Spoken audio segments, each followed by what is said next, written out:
12 बजे रात में सीटी बजेब, घर पछुआड़ में तोरा बोलेब। 12 बजे रात में सीटी बजेब, घर पछुआड़ में तोरा बोलेब। गप करबो गप करबो तोरा सा अर्जेंट गे, मार के अभी है तू फर्स्ट लव सेंट गे।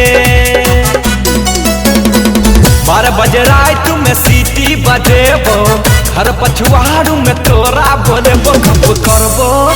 गप करबो तोरा सा अर्जेंट गे, मार के अभी है तू फर्स्ट लव सेंट गे।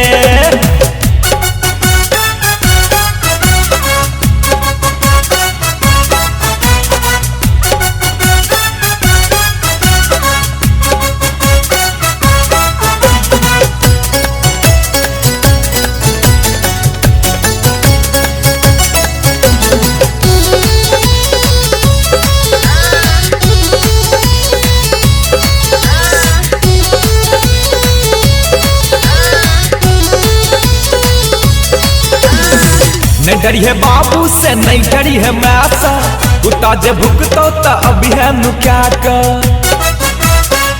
अभी में गे नहीं डरी है बाबू से, नहीं डरी है मैं सा, कुत्ता जे भुगतो तो अभी है नु क्या कर। लाके अभी है लाइट गे, छे अनहरिया राइट गे, छे अनहरिया राइट गे।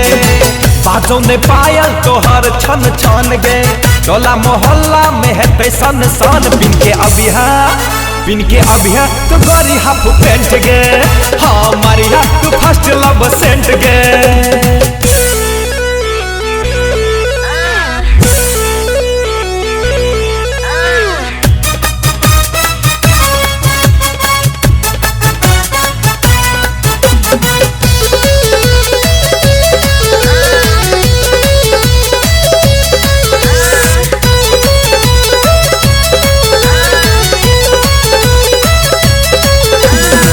दिल के बात तू केकरो ने कही है, डगहर छोड़ के तू आरे आरे अभी है।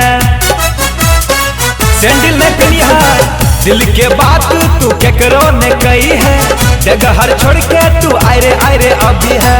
लाके अभी है बोरा गे, बिछा का प्यार करब तोरा गे, बिछा का प्यार करब तोरा गे।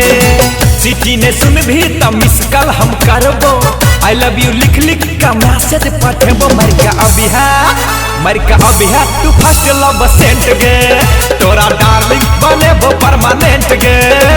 आदित्य जी के बात भूल न जाए।